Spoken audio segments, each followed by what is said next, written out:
May 4th, 2026. The Storm Prediction Center's 2400 UTC Day 1 outlook covers the next 24 hours. And while the map is not the level 4 high risk that targeted the Dallas metro area with grapefruit hail 11 days ago, it is far from quiet. Scattered slight risk areas dot the southern tier: northern Florida, coastal Georgia, parts of the Arklatex, isolated cells, in central Texas. The atmosphere is not dormant. It is breathing, rechanneling, moving its energy southward and eastward from the upper Midwest and Central Plains, a corridor that drove the April outbreak sequence, and repositioning it into the Gulf moisture-loaded environment of the Deep South and Central Texas that defines the classic May severe weather setup. And the day 4 through 8. Outlook, the product that tells you not what is happening today but what is being built, is describing something that every forecaster who lived through April's 11 consecutive days of elevated risk is now reading very carefully. Because the ingredients converging for Tuesday, May 5th and Wednesday, May 6th are not the broad atmospheric trough that powered the April extravaganza. They are something more targeted, more specific, and in some ways more dangerous.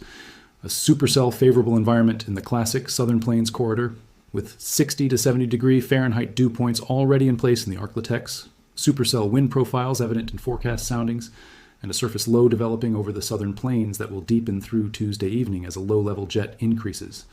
The next 48 hours are going to be absolutely wild. But before we go to the Tuesday setup, there is an event that AccuWeather described in its newsfeed just this week that needs to be stated clearly because it happened after the April outbreak sequence was considered largely over. And it is the specific reason that the front-loaded season framing that WeatherTrack U.S. and other analog-based forecasts have been using needs to be revisited. An EF3 tornado in Texas, shredding homes and buildings following the weekend twisters. The AccuWeather News headline, visible in the search data this morning, states it directly: EF3 Texas tornado shreds homes, buildings following weekend twisters. This is an event that occurred in early May, after the April sequence, an EF3, not an EF1 or an EF2, the third highest rating on the enhanced Fujita scale. The rating that means wind speeds between 136 and 165 miles per hour, complete destruction of well-constructed homes, steel frame structures significantly damaged, bark stripped from trees, cars lifted and thrown significant distances. In Texas, in May, after the season was supposed to have entered its quieter phase, the front-loaded forecast was correct about the pattern. It was not a guarantee of what individual events would do. Here is the specific atmospheric setup for Tuesday, May 5th, that the SPC Day 4 through 8 outlook, published at 2:50 a.m. Central on Sunday, May 3rd, describes in its operational language. A southern stream shortwave trough over the southwest is merging with an upper trough over the plains and upper Midwest. At the surface, a cold front is oriented from the Ohio Valley to southern Arkansas and central Texas. Ahead of that front, rich Gulf moisture in place across southern and eastern Texas into the lower Mississippi Valley eastward toward Alabama. Moderate to strong destabilization expected across the warm sector ahead of the southward sagging cold front. Supercell wind profiles evident in forecast soundings. The SPC's own uncertainty language is honest and important. Given linear forcing along the fro-NT and deep layer flow largely parallel to the boundary, it is uncertain if discrete storms will be possible. Nevertheless, severe potential is still expected with clusters and linear segments given the favorable thermodynamic environment and strong vertical shear. And then the specific timing that determines whether Tuesday is a daytime event or an overnight event. The latter being the more dangerous scenario for public safety. Convective development is likely near the surface, triple point, and cold front by 00 Zulu as forcing for ascent impinges on the moist and moderately unstable air mass in the eastern Oklahoma and Arkansas vicinity. Thunderstorm coverage will likely increase through the evening as a modest, low-level jet develops. This is the setup that produces the kind of severe weather that the May season is specifically designed for, not the broad, multi-day coverage area level 3 sustained. Outbreak of April. The discrete supercell event, a single storm or a small cluster of storms developing in an environment with supercell wind profiles, with 60 to 70 degree dew points, with forcing for ascent increasing as the surface triple point activates. That tracks northeast for 3 or 4 hours, producing large hail, damaging winds, and a tornado or two before it either dissipates or grows upscale into a linear segment. The SPC is explicitly noting that any discrete convection that develops will pose a risk for large hail and perhaps a tornado or two, while also noting the risk that convection may become linear along the surface front, with an accompanying increase in damaging wind potential. Both scenarios, the discrete supercell phase and the linear segment squall line phase, are explicitly in the Tuesday forecast. The 48-hour window covers both. Here is why Tuesday's setup, in the specific context of the 2026 severe weather season, is more consequential than its parameters alone would suggest, and it requires connecting the SPC's day 4 through 8 language to the AccuWeather seasonal framing and the Wikipedia season documentation to build the complete picture. AccuWeather's long-range severe weather expert Alex Duffus said in February 2026, May 2026 could be the most active month of the severe weather season. We're thinking that May can be an especially active period this season. He said this in February. And now, on May 4th, after an April that produced over 260 tornadoes and 11 consecutive days of level 3 enhanced risk or higher across the SPC forecast area, we are 4 days into May with an EF3 Texas tornado already confirmed following the weekend events, and Tuesday's setup actively being described in the SPC's medium-range product with supercell wind profiles and 60 to 70 degree dew points. Duffus's February's projection is tracking. May is not quieter than April in the sense of being uneventful. It is different from April in the sense that the outbreak pattern is shifting from the broad, sustained, upper Midwest and Plains corridor of the April extravaganza toward the more targeted, Southern Plains and Gulf Coast focused pattern that classic May Tornado Alley describes. And within that pattern, individual events, like the EF3 Texas tornado this week, like Tuesday's discrete supercell potential in eastern Oklahoma and the Arklatex, can be as violent as anything that April produced.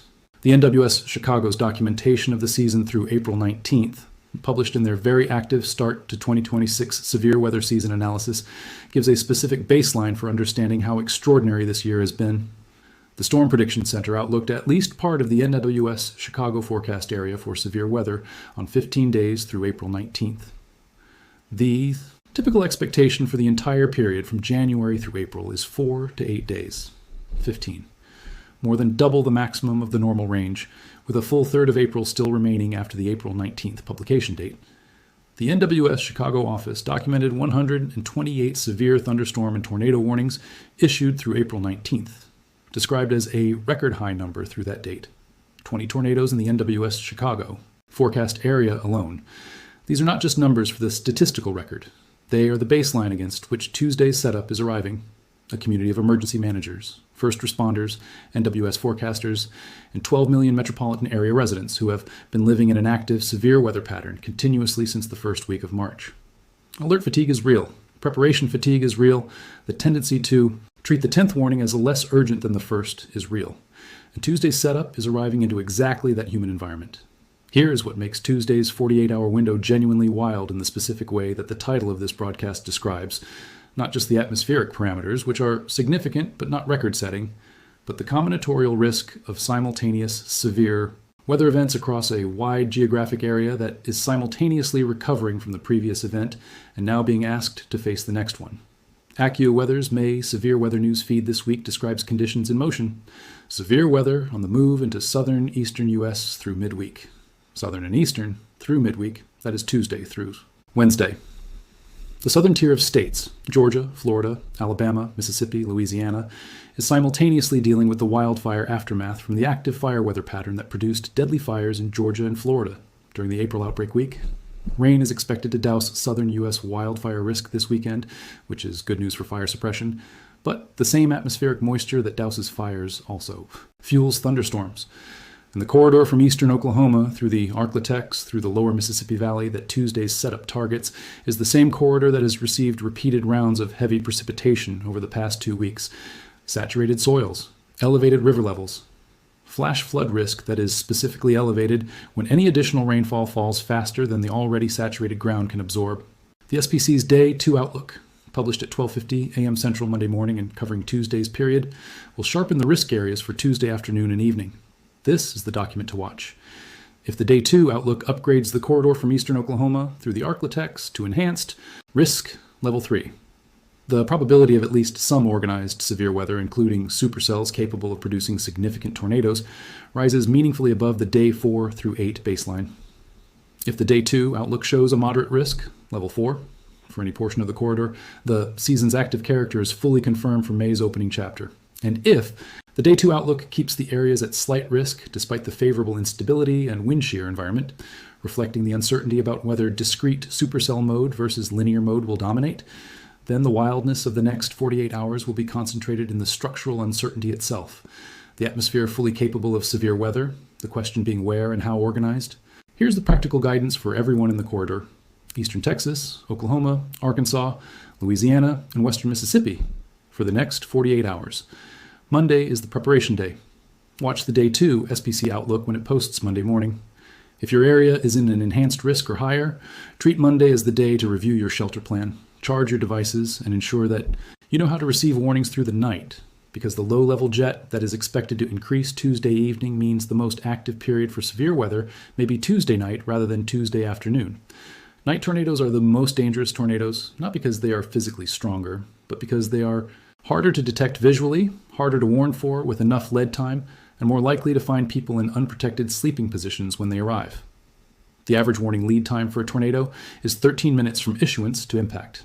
13 minutes is not long when you're asleep, and your first indication of the threat is the alert tone on your phone. Know your shelter before you go to sleep Monday night. Know the path from your bedroom to your safest interior room or basement in the dark. Wednesday brings a second round, the AccuWeather through midweek framing, as the trailing portion of Tuesday's cold front continues pushing southeast across the lower Mississippi Valley and into the deep south. The thermodynamic environment across Alabama, Mississippi, southern Georgia, and the Florida Panhandle will be increasingly favorable as Gulf moisture returns northward behind Tuesday's outflow boundaries. This is the Stage 2 severe weather setup, the one that arrives when the energy from Tuesday's event has partially stabilized the atmosphere in the immediate area of Tuesday's storms, but the warm sector ahead of the advancing front remains loaded and primed for another round of afternoon and evening development. Wednesday's risk is less certain than Tuesday's. It depends partly on how much cold air and stable air Tuesday's storms inject into the low-level environment, but it is real, and it is specifically the kind of risk that follows a major first-wave event and catches people who have concluded that the worst is behind them.